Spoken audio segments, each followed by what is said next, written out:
السلام عليكم ورحمة الله وبركاته. بسم الله والحمد لله والصلاة والسلام على رسول الله صلى الله عليه وسلم. I am Jalal Radwan and you are watching today Tafsir Surat Al-Buruj, the second part. We stopped at this ayah. أعوذ بالله من الشيطان الرجيم. بسم الله الرحمن الرحيم. إن الذين فتنوا المؤمنين والمؤمنات ثم لم يتوبوا فلهم عذاب جهنم ولهم عذاب الحريق. Verily, for those who persecute the believing men and the believing women and then do not repent, there will be the punishment of the hell and there will be the punishment of the scorching fire. This is severe burning punishment. But there is a threat and punishment for these people who persecute the believer, men and women. But Al-Hasan, may Allah have mercy on him, said, look at this generosity and kindness. They killed his close friends and those who obeyed him. Alright, yet he is calling them to repent. So, even though Allah subhanahu wa ta'ala called them ثُمَّ لَمْ يَتُوبُوا, and then they did not repent. Having mentioned the punishment of the wrongdoers, Allah subhanahu wa ta'ala now mentioned the reward of the believers. إِنَّ الَّذِينَ آمَنُوا وَعَمِلُوا الصَّالِحَاتِ.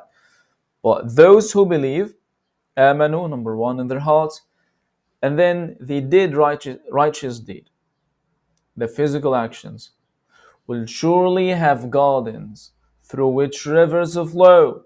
That is the great triumph, through which they will attain the pleasure of Allah subhanahu wa ta'ala and His paradise. May Allah gather us in the Jannah and to be among these people. And this is again is answer for the question that came across your mind.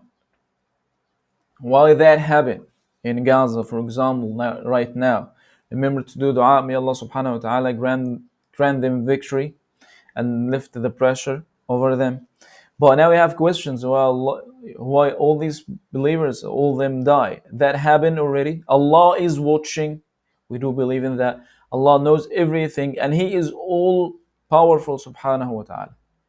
But as you see, this is judgment day. People, there is punishment for the evildoers, for the people who, who burn the believers or bombing them. And also there is a reward, Al-Jannah, for the shuhada, the martyrs that die in this war. It is not a war actually, just they are killing the believers. So do your dua, and whatever you can do, you must do it. May Allah subhanahu wa ta'ala lift the pressure over them, Ameen Ya Rabbil Alameen, and grant them victory one more time and free Al-Aqsa, Jerusalem, from these injustice people. Ameen Ya Rabbil Alameen. So, indeed, the vengeance of your Lord is severe. Inna batasha rabbika lashadid. The punishment of those who commit crimes and the great sins will indeed be severe. He is watching subhanahu wa ta'ala and He is reminding you that His punishment is severe. Is a threat to the evildoers and also that good news to the believers. Such is the punishment of your Lord when He punishes the cities that are given to wrongdoing. Verily, His punishment is painful and severe. This is in Surah Hud. Inna akhdahu alimun shadid. So this also is a threat for us, anyone who do sins. Allah subhanahu wa ta'ala give you opportunity to go back to Him.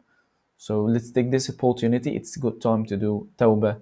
May Allah subhanahu wa ta'ala bring us to the straight path, the path of tawbah, and accept our tawbah. Ameen Rabbil Alameen.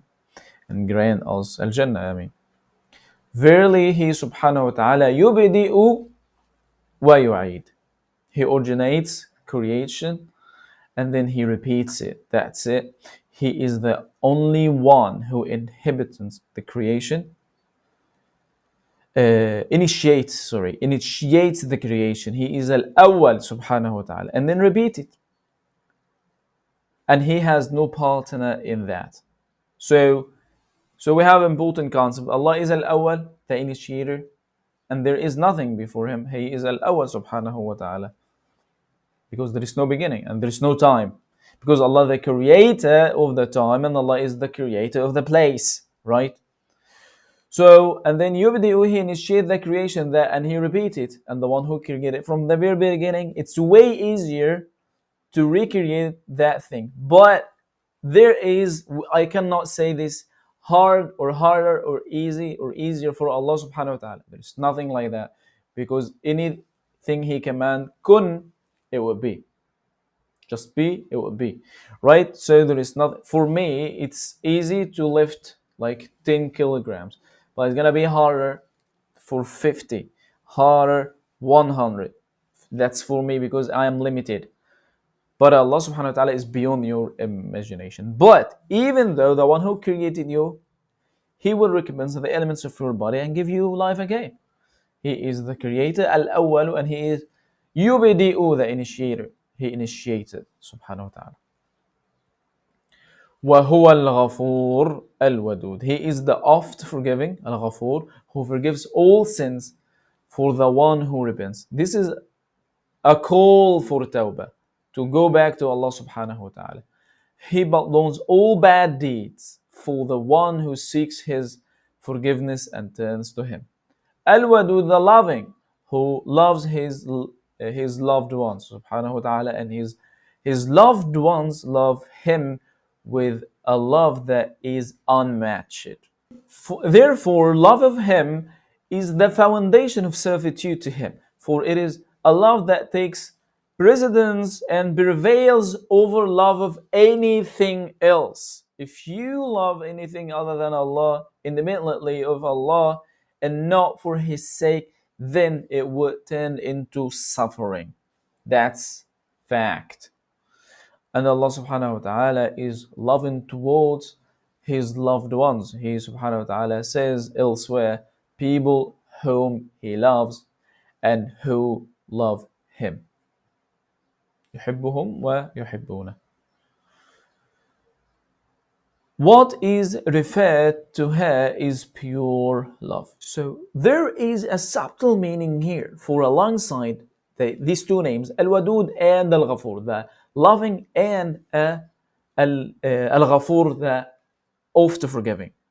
So as to indicate that the sinners, if the sinners repent to Allah and turn to Him, He will forgive their sins and love them. So that it cannot be said that He just forgive them, but love will not be restored. No, He subhanahu wa ta'ala love them, forgive them, and love them. وهو الغفور, the oft forgiving, Al-Wadud, the loving one, subhanahu wa ta'ala.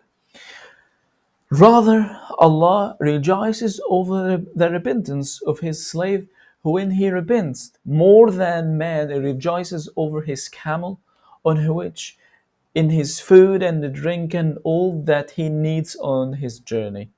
So imagine someone in the desert and he got just one camel with drink and food just to cross this desert, and suddenly he loses it. It's dangerous. In this, he's gonna die now. And he despairs of it, there is no way. So he just surrender and he sit in the shade of a tree, await death. And then, whilst he is in that state, his mount appears at his head. What he would do, he will just run away for this camel. And he in the hadith, like, he did a mistake. He said, oh Lord, you are my servant and I am your Lord. Astaghfirullah. He said that mistaken from the happiness, the shock of happiness. So Allah subhanahu wa ta'ala rejoices more over the repentance, the tawbah, the repentance of his slave, than this man rejoices over his mount. And this is a great joy that cannot be surpassed. And for sure, this is not like what we think, because anything came in your imagination about Allah is one of Allah's creation, and there is nothing like Allah subhanahu wa ta'ala. To Allah be praised and pure love. How great is His kindness and goodness. Subhanallah. The Lord of the throne, the glorious. Dhul Arsh al-Majid, the Lord of the mighty throne, which is the greatness encompasses the heavens and the earth and the kursi.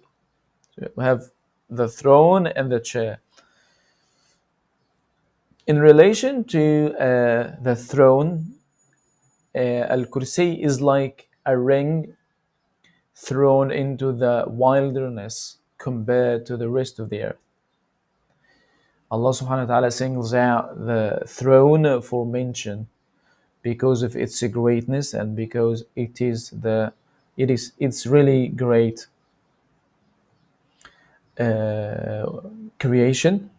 And the writer here said because it is closest of all created things to him, and we cannot say that because there is a dispute between the scholars here. I don't think that there is like a direct text say that, but inshallah maybe we talk about that in Aqidah more, right? But we know that Al-Arsh is a great creation. All right. Now he does whatever he wills. ذو العرش المجيد فعال, he does what فعال لما يريد, forever what he wills subhanahu wa ta'ala. Whether he will, whatever subhanahu wa ta'ala he does when he wills a thing. He says to it, be, kun, and it is. No one does whatever he wills except Allah. If created beings want something, they will inevitably find someone who will help and someone who will resist. But Allah needs no helpers to do His will, and there is no one who can resist whatever He wants. Subhanahu wa ta'ala. Then Allah mentions some of His deeds that confirm soundness of that which the messenger brought. This is another part. Has there not come to you the story of the disbelieving hosts, Pharaoh and Thamud? فرعون and Thamud. هل أتاك حديث الجنود فرعون وثمود. How they rejected the messengers, so Allah caused them to be among the doomed. No, those who disbelieve resist in denial. They persist in their stubborn denial. The signs do not benefit them at all, and there is like a veil on their eyes and hearts. Allah encompasses them on all sides. Allah min wara'ihim muhit, encompasses them by His knowledge and might. This is like the ayah which Allah subhanahu wa ta'ala, verily your Lord is ever vigilant subhanahu wa ta'ala in Surat Al-Fajr. Inshallah we talk about Surat Al-Fajr. Now we have Al-Inshiqaq and then Al-Buruj. Oh, we did Al-Inshiqaq, we did Al-Buruj, and then inshallah after Buruj is what? Al-Tariq, and then Al-A'la, Al-Ghashi, and then Al-Fajr. Alright? This is a stern warning to the disbelievers of the punishment of those who are in His grasp and under His control. Nay, Al-Qur'an is glory. It is a glorious Qur'an. إنه لقرآن مجيد. Glorious Qur'an.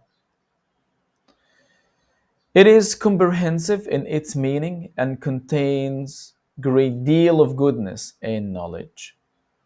Inscribe it and preserve it tablet. في لوح محفوظ. بل هو قرآن مجيد في لوح محفوظ. That is protected from any change, addition, or subtraction, and is guarded against the devils. It is in the preserved tablet in which Allah subhanahu wa ta'ala has written down all things. This is indicative of the majesty and the greatness of the Qur'an, and it is high esteemed before Allah subhanahu wa ta'ala, and Allah knows best.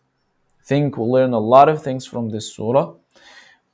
From the beginning of the story, Allah subhanahu wa ta'ala swear by the sky, Sama'i Surat Al-Buruj, and then the story of the people of the ditch, and how Allah subhanahu wa ta'ala, that He knows everything, and He is all powerful subhanahu wa ta'ala, and then after forgiven, yani, this is like a gate for tawbah in this surah, also an encouragement for everyone to do tawbah. May Allah subhanahu wa ta'ala accept our tawbah. And then example of Pharaoh and Thamud. You know that Pharaoh, Allah sent to him Prophet Musa and his brother Harun, and then Thamud, Allah sent to them Salih alayhi salam with the miraculous she camel, and then they rejected the message. So there's a warning for the people of Quraysh, and the warning for anyone who rejected and deny the message. And then about the Qur'an and how Allah subhanahu wa ta'ala protected His book. I hope this surah was beneficial for you. If you have any questions, let me know in the comment below. Subhanakallahumma bihamdik. Ashhadu an la ilaha illa anta astaghfiruka wa atubu ilayk. Wassalamu alaikum wa rahmatullahi wa barakatuh.